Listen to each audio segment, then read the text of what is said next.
Okay, reaction tayo ulit sa mga nangyayari nung dun sa ano sa Quadcom na nangyari kahapon. So may reaction lang ako dito sa mga balita sa lalo na sa mga mainstream media. Doon ako kumuha sa mainstream media, although dito ako kumuha dito sa may UNTV kasi gusto ko lang dito to. Gusto ko lang. Wala namang ano kung saan ako kukuha. Kaya lang una ako bago ko i-proceed yung mga bago kong ano dito, bago mga saloobin ko dito kasi gusto ko lang linawin no yung ito ano ko lang to dito sa may bandang bungad ko to ano kasi baka di niyo mapanood ng buo, di niyo to mapanood. So gusto ko lang hong malaman niyo na nandito ako sa aking YouTube channel. Although hindi ko to gawain dati na nagre-react ako tungkol dito sa mga nangyari sa Pilipinas. So pero mahilig na akong nanonood, mahilig na akong magkukomento sa akin, pero sa akin lang yun, hindi ko nilalabas dito sa video. Kaya, pinapanood ko ang mga nangyayari sa atin, lalo sa mga balita, at saka kung dapat ako mag-react, ako lang mismo nakakarinig. Tapos, ang ano ko is, nagre-react ako dito porket pinapanigan ko yung ang mga tao na dapat kong panigan, lalo sa mga Duterte ngayon, na baka sabihin nyo na bayad ako. May nagsasabi dito na ilang nag-comment na dito na bayad daw ako. Para silang mga troll. Mga trolls sila. Kasi hindi lang isa ang nagsabi sa akin ito. Although, hindi pala ako lang ang sinabihan ito. Kasi doon sa nagbablog tungkol dito sa mga Duterte, mayroon din na sinabihan siya na bayad ka magkano binibigay sa'yo. So ako pagdating sa mga ganyan, yung mga bad comments dito sa akin, sinasagot ko talaga kayo na pumasok dito sa akin na hindi maganda ang komento. Sinasagot ko talaga sa inyo yung mga komento nyo. Pabalang kayo mag-comment, pabalang din ako magsagot sa inyo. Pare-parehas lang naman tayo tao eh. Ngayon, hindi ako pwedeng hindi mag-react kasi pare-parehas tayong Pilipino. Pagpabayaan natin ang ating gobyerno na tayong mga tao ngayon, na hindi tayo magre-react, mananahimik lang tayo, aabusuhin tayo lalo sa ating gobyerno. Mas maganda na tayo, pag hindi natin nagustuhan, ilabas natin yung saloobin natin. Itong gobyerno natin ngayon, kung maganda ang kanyang ginagawa ko rin ng pagbablog. Pero pagka ganito laging palpak, lagi ko siyang titirahin kasi yan naman ang gusto. Kasi tayo mga Pilipino, lalo kami, ako OFW ako, no? Nagbibigay kami ibalikan ko na naman to, pabalik-balik ako ito, nagpapadala kami ng monthly sa Pilipinas, isip mga remittance namin. So, magkano ang kita sa Pilipinas naming mga OFW? Billion. Ulitin ko ha, billion. Nasabi ko na rin to. Bilyones po ang aming naiambag na ekonomiya sa Pilipinas. So may karapatan kami na tuligsain ang gobyerno pag hindi maganda ang pamamalakad. Kaya itong gobyerno na to ngayon, may mga palpak siyang ginagawa, natural, aalma kami, mga OFW. Kasi hindi maganda eh. So kayo, na nanood dito na ayaw nitong channel na to, na alam nyo na itong channel na to against doon sa pinapanigan nyo, wag na kayong manood. Wag na kayong susugod dito. Although ito yung video ko, hindi ko to ginawang video na pagkakitaan ko. Yan ang klaro istorya dito. Hindi ako gumagawa ng video nito para gagawin kong negosyo o gagawin kong pagkakitaan nga. Kasi gusto ko mag-react. Bawat galaw sa gobyerno na hindi maganda, mag-react tayo. Kasi sino ang magre-react kung hindi tayo dito? Hindi tayo dito sa mga ginagawa ng gobyerno natin. Kahit sino dyan. Halimbawa, itong mga Duterte, makabalik man, o anong ginagawa nila dyan sa makabalik man, si VP Sara, mayroong hindi magandang ginagawa niya, uupakan ko rin. Hindi ko rin siya sasantuhin. Kaya, ito yung ginagawa ko. Kayong hindi type nitong channel ko, umalis na lang kayo. Wag na kayong wag na kayo dito magtambay, wag na kayo mag-comment. Tapos mag-comment pa kayo, ayusin nyo naman magsulat kasi di ko maintindihan eh. Mayroon marami dito. May pangalan pa nga dyan na lagi hater ko yata siya eh. Di ko na lang banggitin ngayon, tsaka ko na lang banggitin pagbabalik ulit so dito sa aking YouTube channel. Kasi, lagi nagko-comment yan, kapwa ko pa naman Bisaya, pero mahirap intindihin talaga yung ano mo. Sinagot ko na yan siya. Mahirap talaga intindihin yung komento mo, sir. Lalaki yan. Kaya, kung ayaw mo dito sa aking YouTube channel, huwag ka nang manood, umalis ka na. Ako nga, di nga ako na isubscribe nyo ako. Hindi nga ako ganun. Kasi kung nag-subscribe sa akin, nagustuhan yung mga komentaryo ko dito. Okay yung pananaw ko kung na-subscribe kayo sa akin. Pero hindi naman ako namimilit kung ayaw nyo mag-subscribe sa akin. Ang importante sa akin, na pinapanood ko yung nangyayari sa Pilipinas, doon ako magre-react. Uupakan ko talaga kasi imagine ba naman, bilyon ang inaambag namin mga OFW tapos gagastusin lang sa mga ganun na wala namang napatutunguhan. Ngayon, ang dito na tayo sa aking topic.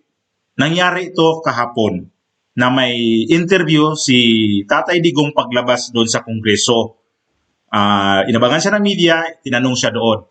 In fairness naman, sa Quadcom kahapon, mangilan-ngilan doon, mayroon akong hindi nagustuhan na mga congressman, congresswoman, na hindi ko talaga nagustuhan ang mga tanong nila.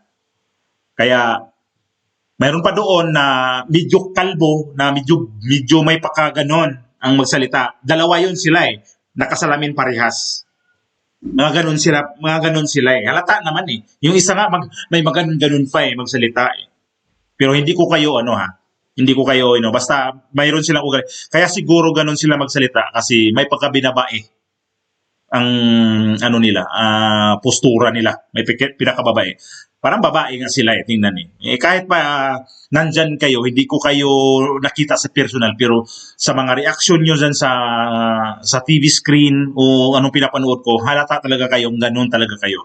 Kahit pa sabihin nyo na straight kayo, nakikita ko naman na kung ano talaga. Pero pag ganun pa man, ang mga question nyo kasi nung kay Tatay Digong, hindi ko rin talaga type. Kaya pag mag-question kayo, may mga tanong kayo sa kanya na hindi maganda yung pagkatanong nyo, wali kasalanan nyo na yon kasi naiinsulto kayo sa mga sagot niya.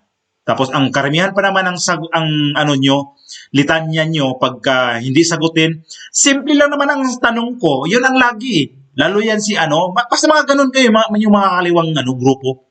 Yung mga kaliwang grupo dyan, sila ni Castro, sila ni Raul Manuel, sila ni Brusas, yun ang lagi ng litanya. Simple lang naman, Your Honor, simple lang naman ang tanong ko. Yun ang lagi nilang litanya. Simple lang naman ang tanong ko. Bakit laging ganun ang ginagamit nila ng Simple lang naman ang tanong ko. Ganun lang. Napansin ko lang basta sila yan yung mga kaliwang grupo. Yan ang karamihan ang ginagamit nyo. Pag di sagutin, simple lang naman ang tanong ko. Ba't niya ako sagutin? So meron ako ito yung nakita ko kanina sa balita sa UNTV na in-interview si Tatay Digong. Na-enjoy daw niya yung kahapon. Tapos, halata naman na-enjoy niya. Kasi umabot ba naman ng 12 oras doon sa Kongreso kahapon. So panoorin natin yung video tungkol dito sa may mga congressman na parang na-enjoy nila si Tatay Digong. Maganda. Paano naging gaganda, sir? Enjoy ako. Paano kayo nag-enjoy, sir? Pagsabihin ng totoo. Kasi hindi ako marunong mag-lie. Hindi ako marunong Maayos mag-lie. na natapos ang halos 13 oras na pagdinig ng House Quadruple Committee o Quadcom nang walang pinapatawa ng contempt at detention order sa pagpapatuloy ng investigasyon sa extrajudicial killings sa anti-drug war ng Duterte administration. Nakapagtimpi sa pagmumura si dating Pangulong Rodrigo Duterte matapos siyang paalahanan ng ilang kongresista. Gayunman, hindi naman nito napigilang ambaan ang katabing si dating Senador Leila de Lima matapos nitong sabihin nagsisinungaling ang dating Pangulo nang Sexy yan. sabihin hindi siya Tatay nito Digong. kilala. Gayun din ang kontrahin nito ang mga sagot ni Duterte ukol sa war on drugs at umano'y death squad. Bukod dito, muntik pang hampasin ng mikropono ng dating presidente si dating Senador Sonny Trillanes. Ito'y matapos ipresenta sa hearing ang umani drug money sa bank accounts ng pamilyang Duterte mula sa drug lords. Paniwala ng Quadcom, maituturing na icebreakers ang naging aksyon na ito ng dating Pangulo. Itong presidente na to, di ba? Kahapon, natiis niya, hindi nabura. Although mayroon siya mga mura, pero slight lang talaga. Tapos, tingnan mo naman, no? Ako, nanood lang ko kahapon na pasilip-silip nga lang, pero nandoon pa rin sa akin yung parang makikita ko yung parang ma-amaze ka sa kanya. Kasi iba siya eh. Iba, may dating ang ating presidente dati. May dating sa tao. Kaya, maano mo talaga siya na kahit ganun siya nagmumura, tapos anong mga ginagawa niya ngayon na ano na nga sa AJK, makikita ko pa rin na para sa akin na mas malakas talaga ang appeal sa mga tao ang ating presidente. Kaya ang mga congressman kahapon, nag-iba sila. Talagang 100% nag-iba ang mood ng mga congressman. Ito si Congressman Dan Fernandez, dating DOLD, STER. Meron namang mga spices eh. Ang Mga spices eh. Ang mga hearing ng Quadcom. ano kaya spices yun? Ano kaya mga Ricardo? Yung mga tao. Sometimes natin, we need a breaker. Yung mga ganitong klase ng mga Correct. mga sitwasyon ay parang sasabihin natin na siya yung unwelcome na welcome. Mhm. It was Biro mo? done in a Ito pa playful, isa. sa tingin ko Ito yung mga I may be balimbing. wrong, but it was perhaps in a playful manner yung mga action ng alam mo naman ng dating Pangulo parang komedyante rin ito. Kaya naman Nakita natin ang mga reaksyon sa mga congressman, masaya. Talagang masaya sila. Kahapon na pinuntahan sila ng ni former President Duterte. Si Abante nga nagpasalamat siya kasi nagbago daw yung pananaw ni former President Duterte kasi pumunta talaga sa Quadcom. Kaya nasalba ang Quadcom ni Pangulong Duterte. Sinalba sila nung ginawa nila yung doon sa isang general. Nasalba sila kahapon kasi pinuntahan ni President Digong So ganun ang lang kasi tuwang-tuwa talaga sila. Wala parang kahapon wala masyado silang sigawan, wala sila masyado kahapon. Walang kinontempt Ito yung inantay na mga tao kung i-contempt ba talaga. Lahat ng mga tao kahapon parang tigil talaga sa trabaho. Gawa ng pagpunta ni President Duterte kahapon. asahan pa rin ang pagdalo ng dating Pangulo sa susunod na pagdinig. Ako, tingin ko, do nag-e-enjoy si Presidente. Tingin ko si Presidente a-attend sa susunod. So hindi na kayo pupunta, sir, sa mga susunod na pagdinig? Hindi, maybe not. Depende mo. Alam mo, may pera ako. Hindi mo nagsasabi wala. Pero yung savings ko, ma'am, hanggang kailan ako mamatay? Aminado naman ang Quadcom na kailangang pag-aralang mabuti ng 4 House panels ang naging pahayag ni dating Pangulong Duterte sa legislative inquiry kaugnay ng issue ng EJK sa anti-drug war nito. Ito ay lalo na't may mga pagkakataong kumakabig ang dating Pangulo sa mga naging pahayag nito. Siguro kailangan pa namin upuan, pag-intindihin at basahin mabuti at pakinggan ulit kung ano yung yung totoong doon. At so we will have to ask the consensus of all the members in order to determine ano ba talaga yon. Sa Wednesday hearing, sinabi ng dating presidente na may mga pagpatay siyang ginawa noong alkalde pa ito ng Davao at bagaman hinamon ng International Criminal Court na imbestigahan na siya sa EJ case ng anti-drug war, iginiit din ni Duterte na wala pa ring jurisdiksyon ng ICC sa Pilipinas. Nagpahayag din ito sa pagdinig ng kahandaang pumirma ng bank secrecy waiver para patunayang kasinungalingan ang mga akusasyon sa kanya ni dating Senador Trillanes. Gayunman, sinabi rin nito kinalauna na dapat ring pumirma ng waiver ang ibang personalidad na ituturo niya. Grabe rin yung reaction sa mga congressman. Pati kasi Dilima na starstruck siya kay Duterte.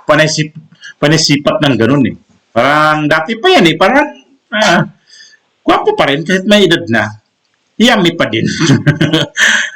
Yan yung mga congressman kahapon na nakita nila na dumalo talaga si President Duterte, although ayaw nga nila ituloy yung hearing na yun eh.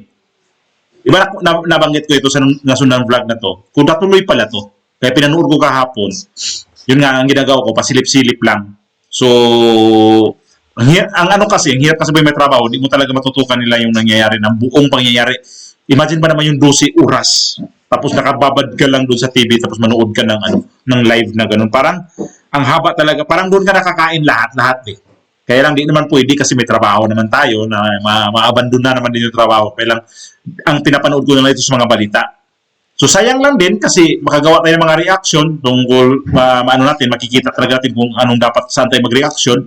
Ito kasi news na to, labas na to kahapon sa kanilang hearing. So ganoon, ang mga congressman na palagay ko parang ngayon pa lang nakikita ko na may ano sila na ibang atmosphere ang ano nila. Parang nakikita nila dati na ito pa rin yung presidente dati. Kahit ex na siya, ang anong mentality ng mga congressman, ito pa rin yung presidente. Kasi sobrang starstruck nila. Yung nandoon kahapon iba. Sa iba, karamihan na. Parang ano nila na, ito pa rin yung presidente kasi iba yung dating ng presidente Duterte kay Marcos. Si Marcos kasi, medyo bata kay Duterte pero ang layo sa karisma eh.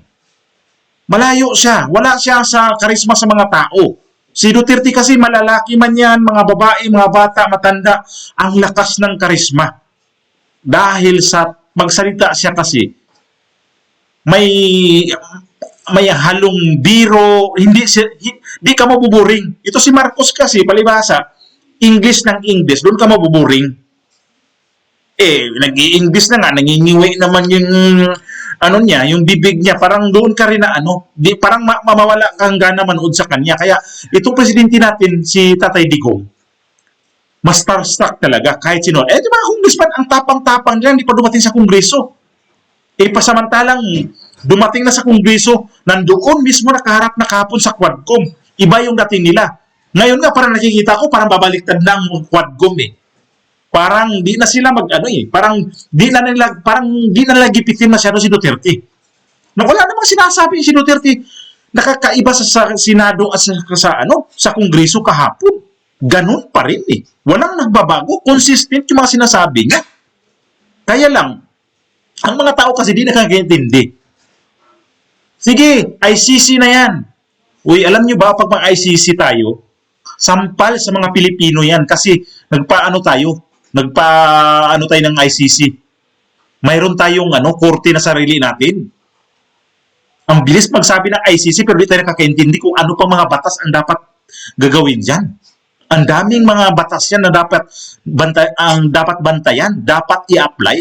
Kaya tayo mga hindi abogado, huwag na tayo magsabi, ICC na yan. Sila nga, yung mga dating judge na nga dyan eh. Hindi nga nila talaga maano sa ICC si Duterte. Yan yung istorya kanina, napanood ko kanina sa balita, na hindi talaga maano si Duterte sa ICC. Kasi wala naman daw mga nagko-complain. Ilabas natin yan sa sunod na kwentuhan natin. Basta, ang nakikita ko kahapon sa mga congressman, sobra silang amazed kay Duterte. Kahapon parang ang feeling nila kay Duterte, presidente pa rin sa kasalukuyan siya. Si Marcos Burado sa time na yon kahapon. Parang siya pa rin ang presidente ng Pilipinas. Nakakatuwa lang talaga kasi yung mga congressman kahapon na yung mga marunungan kahapon, walang ginawa. Nakinig na lang sa mga kwento ni Duterte.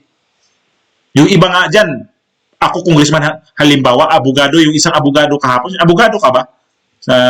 Inamin naman yan, abogado, kumpanyero, mag-ano ka muna, mag-practice ka muna. Pag ako gano'n, sabihan ako sa dating presidente tapos abogado, sa tuwa ko kaya, pag ganunin ako, hindi naman ko na-insulto, halimbawa ganunin ako, hindi ako na-insulto ng ganun. At least, napuna ako na mayroon pa akong i-improve sa aking sarili. Kumpanyero ha, tinawag siya kumpanyero. Sa ganun palang sa ganun palang napagkasabi sa akin ng dating presidente na kumpanyero, ang laking bagay na sa akin yun. Halimbawa ako yung abogado, ang laking bagay na sa akin yun. Na tinawag niya akong kumpanyero, ibig sabihin nun, ang laking respeto ng dating presidente na ako ganito bata pa ako, ang laking respeto sa aking pagkatao. Kaya kahapon, sabihin nyo si Duterte bastos, si Duterte walang hiya. Kahapon ang nakita natin kay Duterte, no, hindi lang kahapon panahon sa Senado, ano nakita natin? Consistent ang sinasabi niya, wala siyang hiya.